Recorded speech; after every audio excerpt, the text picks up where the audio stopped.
Hello friends. गुरु IAS online classes में मैं अमरेंद्र प्रताप पांडे आपका स्वागत करता हूं।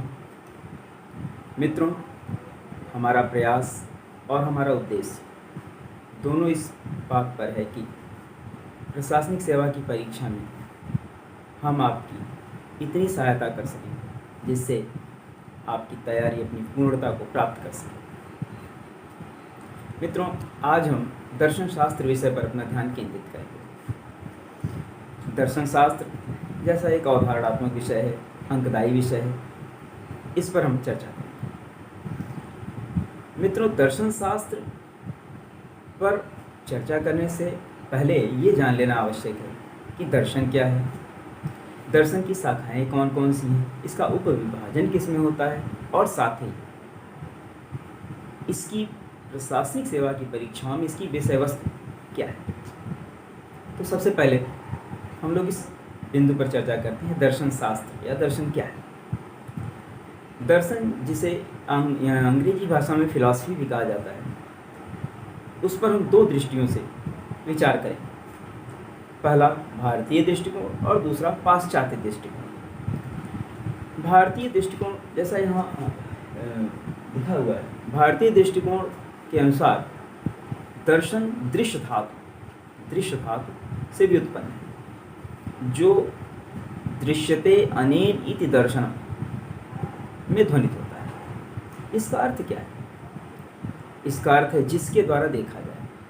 तो क्या देखा जाए? जो सामान्य इंद्रियों द्वारा, पंचज्ञानीय इंद्रियों द्वारा, नेत्रों द्वारा देखा जाता है वह दर्शन है, अथवा कुछ और। भारतीय दर्शन सामान्य ज्ञानेंद्रियों द्वारा देखे जाने या सामान्य ज्ञानेंद्रियों द्वारा किए गए प्रत्यक्ष को दर्शन के दृष्टि से या दर्शन के मूल अर्थ में स्वीकार नहीं। भारतीय दर्शन मूल रूप से तत्व साक्षात्कार, आत्मचिंतन, आत्म साक्षात्कार इत्यादि की अभीष्ट को लेकर चलता है। और ये तत्व साक्षात्कार मुख्य रूप से अपरोक्षानुभूतिगम्य है। अब ये बिंदु उठता है कि तत्व क्या है। तो दर्शन में इस विषय पर जोर दिया गया है कि जो भी हमारा दृश्यभूत या दृश्यमान विश्व है, उसके पीछे या उसका आधार क्या है। जो भी हम दृश्यगत हमारी चीज़ें, हमारे दृश्य में या हमारे देखने में जो भी चीज़ें आती हैं, उनके पीछे उनकी वास्तविकता क्या है, उनके पीछे कोई वास्तविक तत्व है, वास्तविक सत्ता है, वो कौन सी है, क्या है, इत्यादि। तो तत्व साक्षात्कार पर भारतीय दर्शन में जोर दिया गया है और यह मूलतः अपरोक्षानुभूतिगम्य होता है। पुनः मित्रों, पाश्चात्य दर्शन में दर्शन शास्त्र, जिसे आंग्ल भाषा में, अंग्रेजी भाषा में फिलॉसफी कहा गया है, यह दो शब्दों से व्युत्पन्न है, एक फिलॉस और दूसरा सोफिया। फिलॉस का अर्थ है लव, प्रेम अथवा अनुराग, और सोफिया का मतलब है ज्ञान, नॉलेज।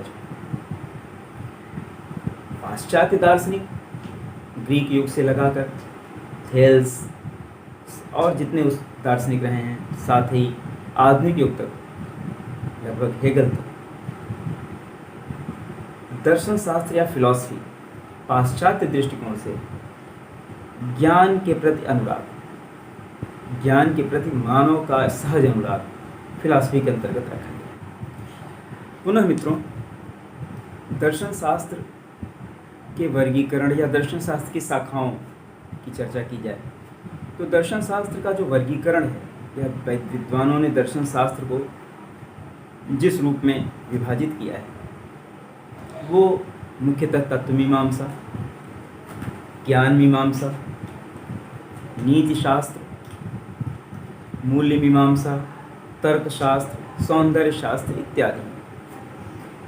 दर्शन शास्त्र का मुख्य विभाजन तत्व मीमांसा, ज्ञान मीमांसा तथा नीति शास्त्र, इस तीन रूपों में विद्वानों द्वारा किया गया है।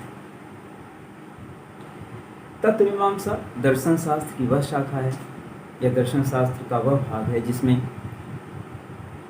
विश्व के वास्तविक सत्ता या विश्व की तात्विक मीमांसा की जाती है और यह मूल रूप से ईश्वर, आत्मा और जगत, यानी कि ये जो दृश्यमान जगत है उसका स्वरूप क्या है। इस जगत में जो जीवित सत्ता है या जो जीवित तत्व है, जिसे आत्म तत्व की संज्ञा दी जाती है, उसका स्वरूप क्या है, वह क्या है, तथा इस जगत का कोई नियंता है, कोई करता है इत्यादि। इसकी मीमांसा ईश्वर के अंतर्गत की जाती है। इस प्रकार तत्व मीमांसा ईश्वर, आत्मा और जगत, इन 3 बिंदुओं पर केंद्रित है। वहीं पर ज्ञान मीमांसा में ज्ञान के स्वरूप, ज्ञान की उत्पत्ति, ज्ञान के स्रोत, ज्ञान की वैधता, प्रामाणिकता इत्यादि पर चर्चा की जाती है, इत्यादि का अध्ययन किया जाता है। नीति शास्त्र में नैतिक मूल्यों, शुभ, उचित, अनुचित, अच्छा इत्यादि के विषय में अध्ययन किया जाता है।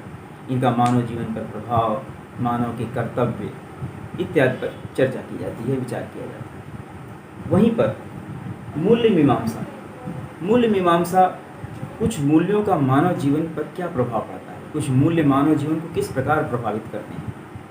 जैसे कि झूठ बोलना पाप है, किन अर्थों में झूठ का वाचन या झूठ का बोलना किस प्रकार पाप है, किस प्रकार मनुष्य को प्रभावित करता है, इसका क्या प्रभाव पड़ता है। इसी प्रकार हमें अपने कर्तव्य का पालन करना चाहिए। तो कर्तव्य पालन मनुष्य को किस सीमा तक किस प्रकार करना चाहिए, या मनुष्य को किस प्रकार कर्तव्य पालन करने के लिए हम बाध्य कर सकते हैं इत्यादि। तो ये कुछ मूल्यों के आधार पर मानव जीवन का अध्ययन करता है। वहीं पे तर्कशास्त्र आगमन, निगमन इत्यादि विभिन्न आकारिक और तार्किक विधियों से विभिन्न आकारिक और मानव जीवन में तर्क के महत्व को उद्घाटित करता है। सौंदर्य शास्त्र मानव के सौंदर्य बोध पर या सौंदर्य बोध को उद्घाटित करता है इत्यादि। एक सामान्य वर्गीकरण के दृष्टि से दर्शन शास्त्र की शाखाएं, दर्शन शास्त्र को जब शाखाओं में विभाजित किया जाता है तो दर्शन की समस्याएं में मुख्य रूप से तत्व दर्शन जो मेटाफिजिक्स के अंतर्गत आता है, और वो वास्तव में ये तत्व मीमांसा है।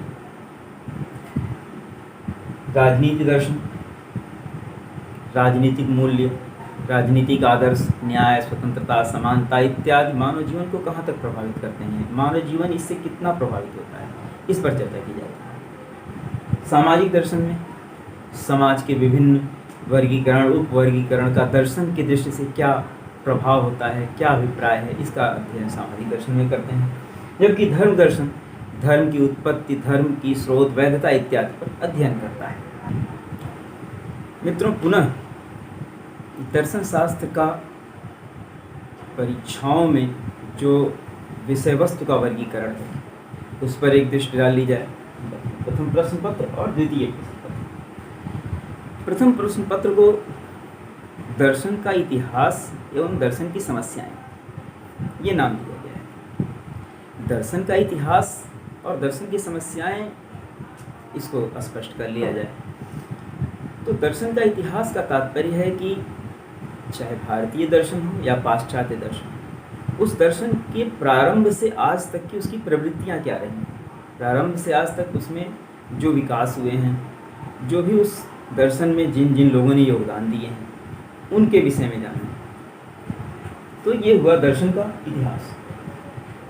और दर्शन की समस्याएं, तो दर्शन की समस्याएं जो दर्शन शास्त्र विषय के समक्ष चुनौतियां हैं, दर्शन एक दार्शनिक के समक्ष जो चुनौती है कि उसे तत्व का निर्धारण करना है, उसे संसार की या विश्व की जो दृश्यता है उसके विषय में अपनी मत देने हैं, संसार के जो विषय में जो हमारे प्रत्यक्षगत अनुभूतियाँ होती हैं वो कैसी हैं, उनका स्वरूप क्या है, आत्मा का स्वरूप क्या है। जैसा कि अभी कुछ समय पहले हम बात कर रहे थे कि ईश्वर, आत्मा और जगत, तो मुख्य रूप से दर्शन की समस्याएं एक दार्शनिक के समक्ष ईश्वर, आत्मा और ईश्वर, आत्मा और जगत, इन तीनों के विषय में क्या उसके मत हैं, क्या उसके विचार हैं, उसको स्पष्ट करना होता